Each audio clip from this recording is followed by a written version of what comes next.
জানো মা, তুলিটা কি ভীষণ ফুল, টকিকে বলে ফুল। ফিশ নাকি তাকে পন্ডে, তাই না? পন্ডকে বলে কুকুর। কি বোকা!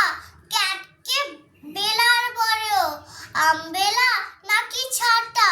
বন্ধুরা বলে তুলি আলসপাট, একেবারেই জাতা। কালকে টিফিনে বেড টোস্ট এনে বলেছে মাখন রুটি, শুনে তো আমরা সবাই হেসে হয়ে গেছি কুটি কুটি। তুমি তো আমাকে বলেছো না গো মা, কাউকে যে গুরু বলে। এই শহর ছেড়ে শিগগির থাকুক চপি চল